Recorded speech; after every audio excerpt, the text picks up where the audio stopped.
Between this and Lockpicker, I'm noticing a commonality here. How well do you think you would do in an actual robbery now? It's a great question. Well,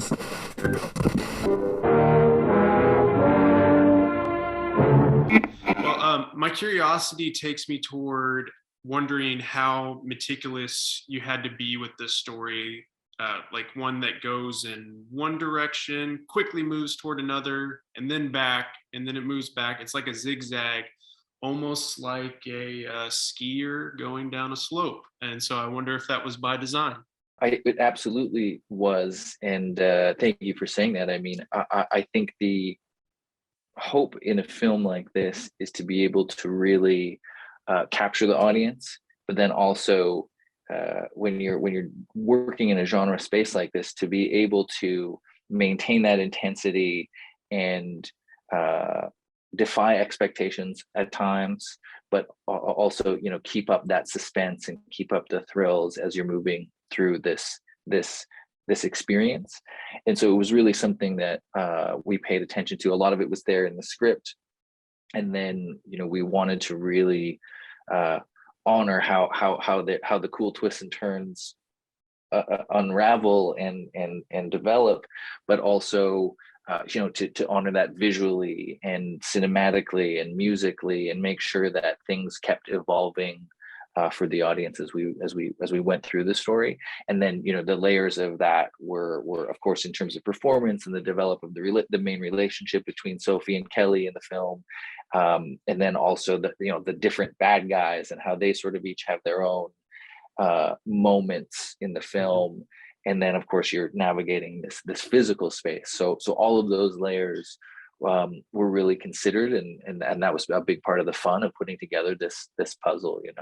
So what is the balance of thinking about those zags, like the robbery element, and not getting caught up in that as a storyteller, because audiences may be surprised by the moments of human connection that you're alluding to with, between Sophie and Kelly. You give time for those relationships to blossom. Like there's a really nice conversation on a phone after something very intense happens, and then they just have this moment of relief where they're talking about guilt and having these really thoughtful conversations. Yeah, the way that I think of it is, first of all, in terms of priorities, and I think at the heart of this story is Sophie's experience, and her main connection moving through this harrowing evening is to Kelly, the person on the other end of this app who's trying to assist her. And so this sort of like unlikely friendship and sense of loyalty and teamwork that develops between them, that's at the center. And then the rest of the way that I think about it is it's a big machine, it's a big piece of clockwork, and you have to think about where everybody is during the course of the evening, and we have to think about Sophie's perspective, the perspective of the bad guys, and also the perspective of the audience, right? How much do they know about each of those forces, and how much do we know about what each of those forces know? So does Sophie know they're in the room? Do we know that Sophie knows they're in the room? And so you think of this as this great puzzle piece, and sort of being aware of that and the physicality and the tension involved there at any one moment. And then that's sort of the whole piece. And then I think of it sort of as like an album, like of musical tracks, because there should be sort of a pace and a tone and a feel to each sequence or scene in the film. So as you move through it, like we were saying before, you want to kind of try to vary things, but have everything build to a satisfying crescendo. So how much fun was it between you and your cinematographers that you worked with to visually communicate the geography of the house, which there's a lot of thrillers that I watch, and then sometimes you may be a bit confused as to like where is what, and then where are the people are, pretty much what you were just saying. Yeah, I mean, I love that aspect of things. I also work sometimes in sculpture and interactive installations where we talk about how to move an audience through a space and how do they understand what is where. Sorry, there's a siren going by. And I love thinking like that. I love thinking about the whole story in a physical sense all the time. And of course, this actually has this physical element of this house. And I knew that going in and working with Jordan Orm and Jackson Perel, the really talented DPs who were involved in this project, we knew that there was an element of, if you could recognize certain hallways and then you could do some of that work with the audience to let them know where characters were and how close that close call would be, or how dangerous that certain moment of a cat and mouse kind of chase would be.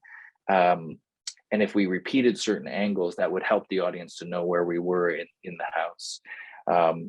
It was a big part of the joy of it for me, in the same way that it was quite hard also to find this house. There's a lot of big, expensive places out there, but many of that we could rent, but many of them are just big and open these days. There's much more of an open, you can see everybody at any time, sort of design aesthetic that's going on a lot of the time, especially lately.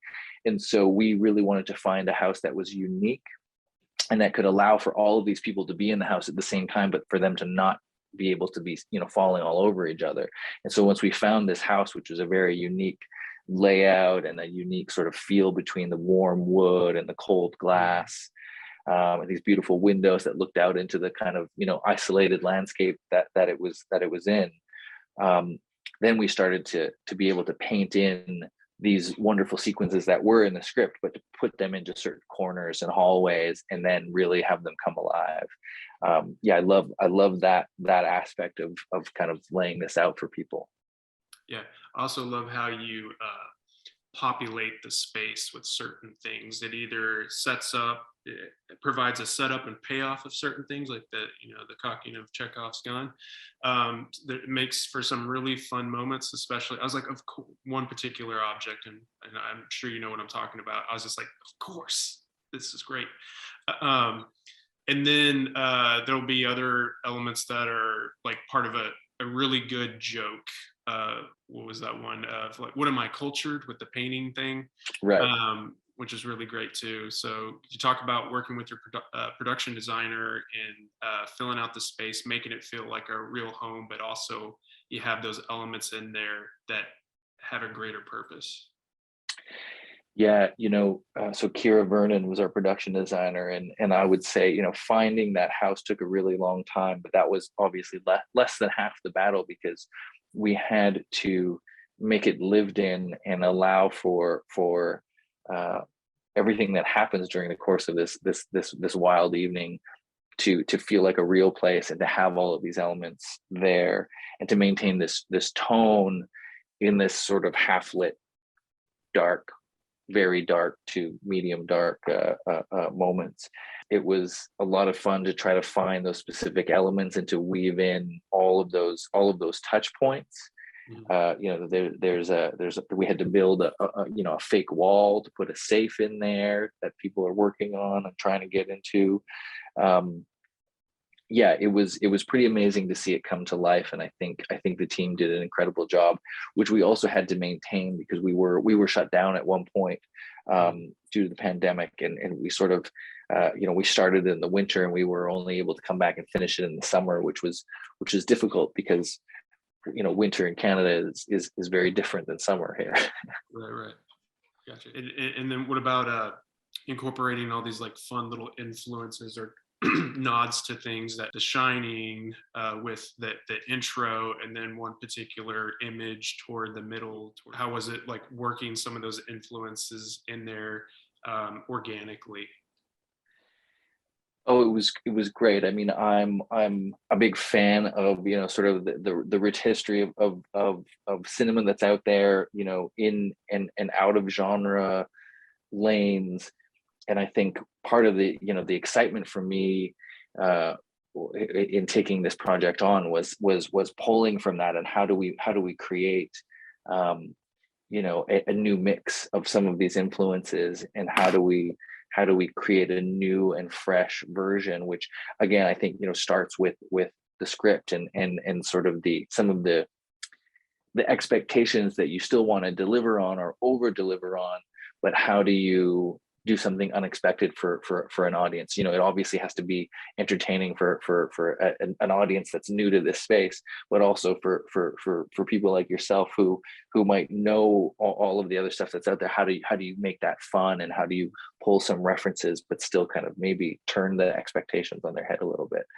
So that was a big part of the fun conversations with the DPs, with our editor James Vandewater, thinking about music all the way through. Is how do you bring out those elements and have some fun with it? And then exploring the soundscape in here, that's another thing that sticks out really, really well. Does this film, in the perspective that it gives, elevate your senses now?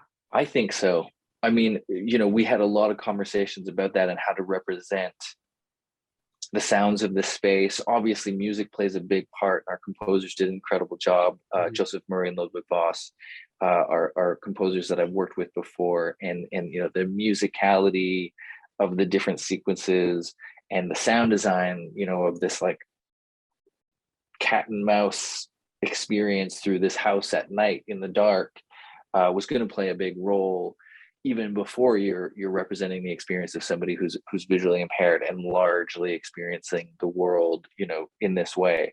So it was deeply considered all the way through, and we also wanted to have this balance of portraying Sophie's experience, but without going into like a superpower kind of sense of things, right?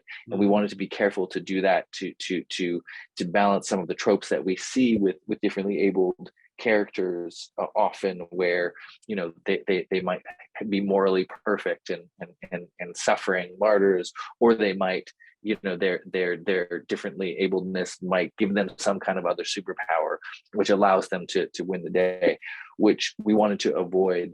But still, we had lots of conversations with Skyler about how they move through the world, and about how Sophie would tackle certain corners or staircases at different levels of panic. And I really loved those conversations, and how to portray them, cinematically, for an audience who might not have seen them that way before.